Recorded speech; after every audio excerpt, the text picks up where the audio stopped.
All right, welcome back. We are playing the Skullclamp series. We're on Middle Age Pyrene. We've got a real big turn coming up next, and I've got everything scripted out the way that I've decided to put it together. Do I think it's overkill? Absolutely. Is it going to be awesome? For sure. I think that we will win it very handedly, but we'll see what happens. It'll be a very unique composition of units that I'm not really that used to using. So we got the messages up here, and let's just go through a few of these. Pride of Legends is the Dominion's enhanced spell that we're speculating on as being good. Frylock cast Baleful Star. I did this to curse some of Abyssia's units. That's the other human player in the game. Pride of Legends, Pride of Legends. We cast it 3 times, so 24 total lions. That'll be interesting. Got some good blood hunting in. We got almost 50 blood slaves from these 4 in Omikria, which is a lot. We had 3 battles. None of them were that consequential, but we'll go ahead and watch them anyway. So the first one we had in Gentle Plains, that is the farmland to the north against Ind. And they are attacking us. I have no idea why. Or maybe they're just moving into that territory, because I guess we moved out of the wood zone. And I still have the formation issue here. These guys are side by side with the crossbowmen. Those guys are okay. These guys are going to get caught up on the archers. And this is going to be pretty handedly in our favor. Yeah. So nothing really lost, nothing really risked. Thankfully they didn't kill any of our sacreds with that damn spell. Yep, nice clean fight. We took an ocean province, and that's going to matter here in a sec. We'll just show that. We had about 50 mermen, and we stacked these up in boxes with 2 commanders so that they look like they're in double line formation, but they're actually in boxes. Good contact, nice wraparound. They're getting slowed. I don't know if that would really matter. I think these mermen are much better than these. God, what are they called? Eichelis? Something like that. So that was a good fight. We lost 14. That's pretty decent trade. I don't know how much that province is worth. We'll check the income. And then last but not least, this is pretty straightforward. They took back their forest province with some neutral armies, so that's not too interesting. Income reduction, blood hunting. We had two good events. We got 1 Berserker Pelt, which I don't really know what I'm going to do to make use of that. We had 2 gnomes join our army. I have no idea what that's about. Actually, I want to look at that. And then unexpected event. This is the really bad event. We had our lab destroyed in the Swamp Province where we were recruiting neutral mages. So we got to fix that. Unfortunately, I had teed up this turn to build a temple in that province so I could start recruiting the better version of the mage. So that money is now going towards rebuilding the lab, and we're kind of back to square one. John was discovered attacked. That's a scout. Everything else is pretty straightforward. Here we are on Pyrene, cap circle. Here it is. We're finally doing it. We're finally attacking Vokan. We're going to take the throne cap. I have got a lot to talk about with this one. I think I'm going to save that for now. Let's start with the lab destruction. So last step had the lab destroyed. We've got someone rebuilding the lab, and unfortunately we're going to lose research turn for all of these mages. So we're just going to move them into the security of the White Peaks province, just take the opportunity to reset there, put them in the castle, call it a day. Fine. We're going to lose out on that turn of research, which kind of sucks because we're trying to hit blood 8 in 2 turns, and we are currently at 950 RP, and we have 1949 to go. So it'll be fine. But yeah, we want to be able to hit blood magic 8 next turn. So, okay, maybe we'll build a temple there. We do have, I guess we could keep this guy here. Yeah, maybe we'll just keep him here. It's not gonna add. We'll keep him there. Oh wait, what are we doing? What are we doing?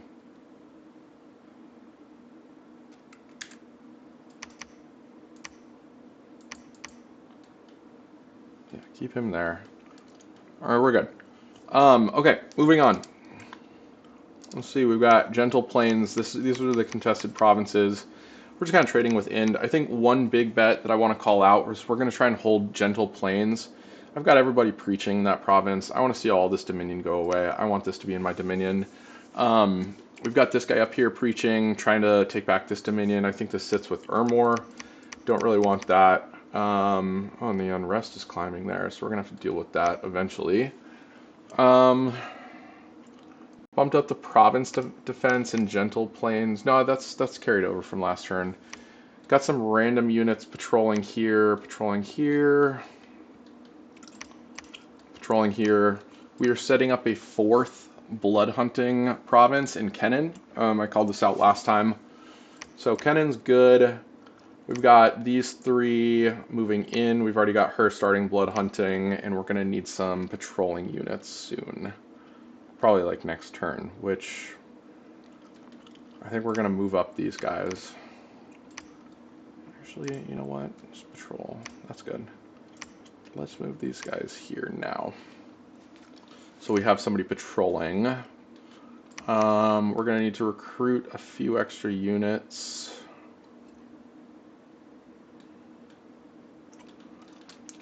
Let's see, what else? I got my notes here. I'll share my notes. Talked about 2 good events. We finished casting Pride of Legends. We're going to look at the throne battle here in a second. We already watched inconsequential battles. Oh, yeah. Machaca hasn't attacked us in Moreni yet, which, fine. I've already kind of relinquished this. I did start patrolling, though. We have 134 total supply, and we have province defense 40. So I'm hoping that that's enough to kind of stave off an attack here. At this point, I just don't really care to take this. It's going to be too much of a hassle to go out of my way. Machaca is such a thorn in my side. So we're just going to leave this be for now. I just lost too many sacreds to, steamroll this area of the map. What else we got? Oh, on the ideation side, I'm trying to brainstorm where I want to put a second Hair spell. I want to see how that works. We already cast Hair spell here. You can see that boost ritual range by 1 province, but more importantly, it's a stone circle that allows me to traverse the Hair spell with blood mages.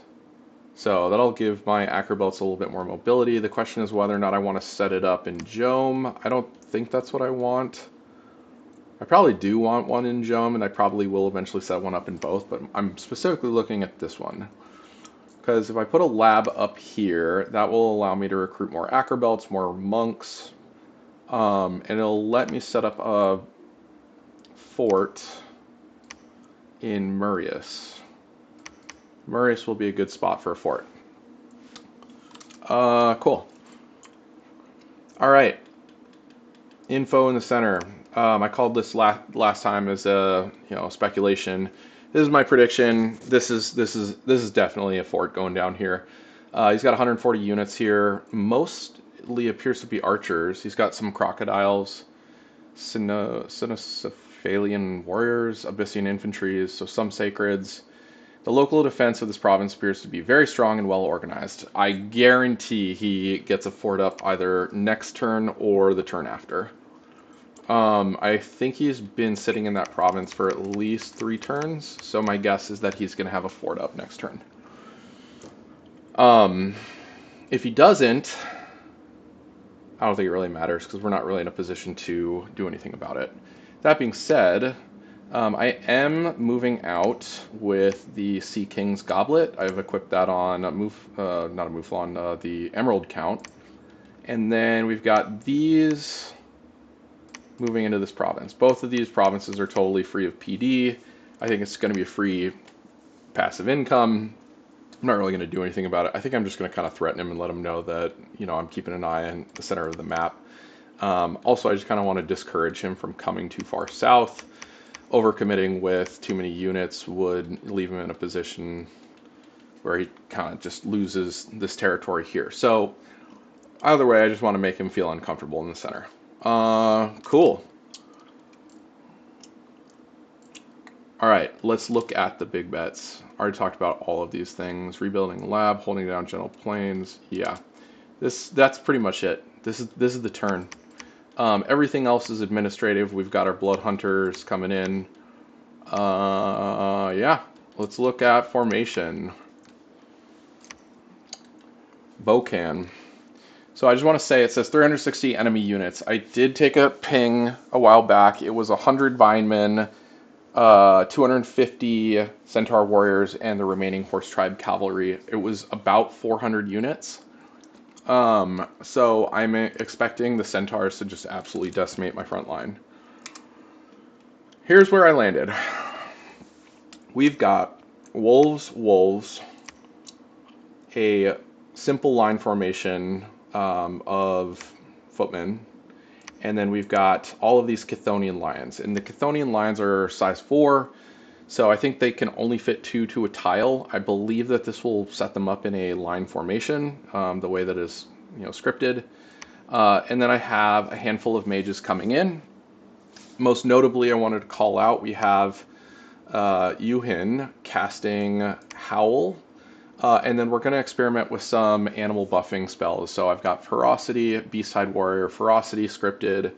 I've got Group Stone Skins going off, and then some Summon Earth Elementals.